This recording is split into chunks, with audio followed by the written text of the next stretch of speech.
Alrighty, good morning guys. Sorry I haven't updated you guys on Facebook, but here's the latest on my project. So that's the tiny little shed that we are destroying, and this right here is the new shed that we're building. It's a 12 by 16, 198 square feet. So it's wrapped up now. We're putting roof on it. As you can see, we are some rookies. We put down the rain snow barrier. We were thinking that we're gonna just use that, and then we were short on supplies, so we ended up using those wide ones. Yeah, so I'll give you a tour of my project and where we're at this point. So we're using a home wrap here. Looking out of my window, this is what I will see, but I still have a little bit of view. And these are all the things. So this is where the deck was that we took out, so we can use all the woods because we're gonna replace it anyways. So we can utilize all the woods that we can get from it. In fact, the entire foundation was made by wood that we get from the old deck. So I'm not sure if we're gonna reuse this guys, but probably not. And here we are. So you guys probably saw that video that June was like trying to destroy this one. We already took down some roofings, shingles, and we're gonna reuse all those shingles, and I'll show you where. So this is the 12 by 16 shed. Yesterday we put those guys up there. The breathing room for the roof. So you can see them. I only bought 6 of them, so there's only 6.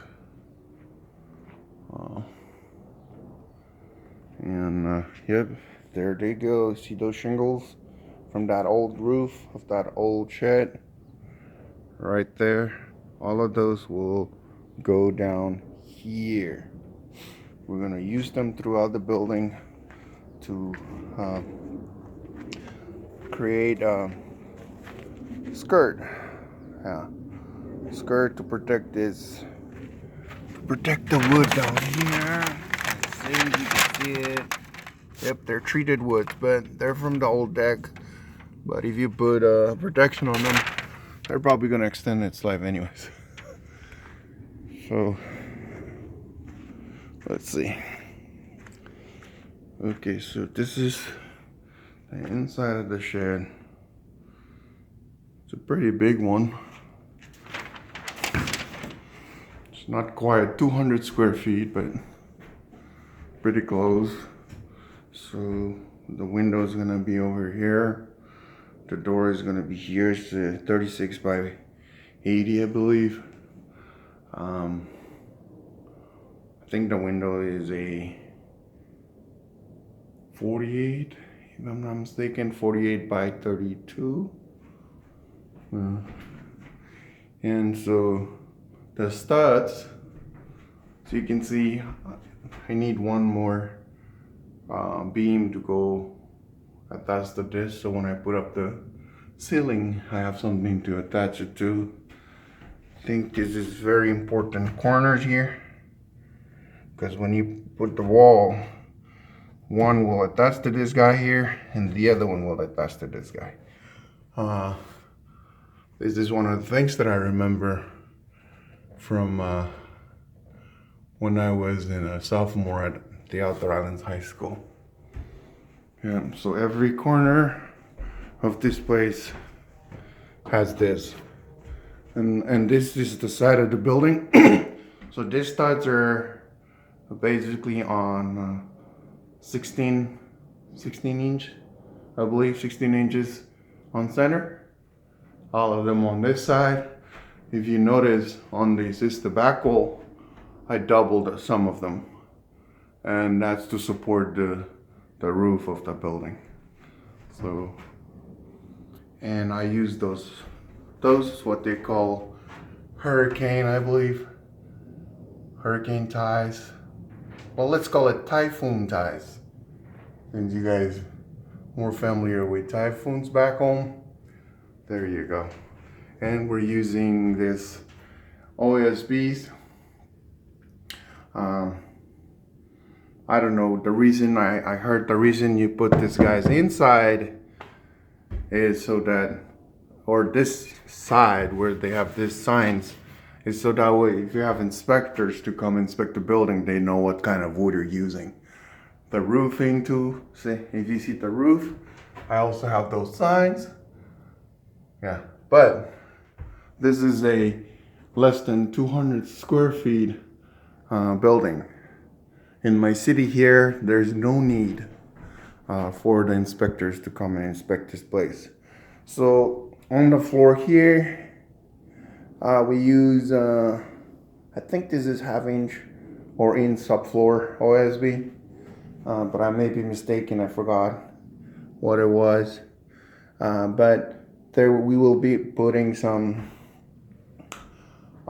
foams, I believe, moisture barrier on the bottom here, and then so this is not the wall floor yet. I'm thinking of putting bamboo flooring in here, so who knows. So those are the beautiful Typhoon Ties, and those are the opening breathers. And we'll cut out this wrapper when we're ready to install the window. So, oh, and these overhead boards, they're very important. Yeah, these are very, very important for support, because remember, you take out this whole opening here and there's no stud to support your ceiling. So instead, you have these boards, and these are wood that I got from the deck. They're treated wood, so they're very, very strong. See this? It sits on top of here. So this is very important. It's more stronger than if you were like putting on the side and hold it up by nails. That's a no-no. Okay, and then I use a 2x, I believe 2x6. Yeah, this is the board header, and same to the door. Those are very, very important for safety reasons, and just to make sure that these openings, I don't know, can hold up. So as you can see here, this wood is sitting on top of this one. So this wood here is sitting on top of this one, and you have a 2x6 right there to support the roof and everything on top. Okay, so I hope you can learn something from my video. This is a flat roof. It's less than a 312, 412 or something like that. This is very flat. I like it for designing purposes. I really wanna put side panels just like my house here. Okay, so I will have to go look. So the side panels will go up here exactly the same as my house. No difference. But the front here is mine and mine alone. I will design this front to reflect my love for trees. It'll be the best front of a house you'll see. And yep, and I'll put some more beautiful things up there. right there. I want those wood to be showing just like they are, wood, and no paint, no paint, no paint, just wood. All right, so there you go. Thank you for watching, and you have a wonderful Sunday. See, I love these trees, man. It's the reason why I live here in the state of Washington. So let's look at this. And when we take out this house here, oof, I'm gonna have a beautiful backyard that I can decorate it, grow more flowers, and bore you to death with my flower plants outside here, all over this place. And then I can sit in my backyard. You see, that shed has a background that's so beautiful. Ooh, see those trees? If I move back, you'll see a little bit. All right, you gotta go.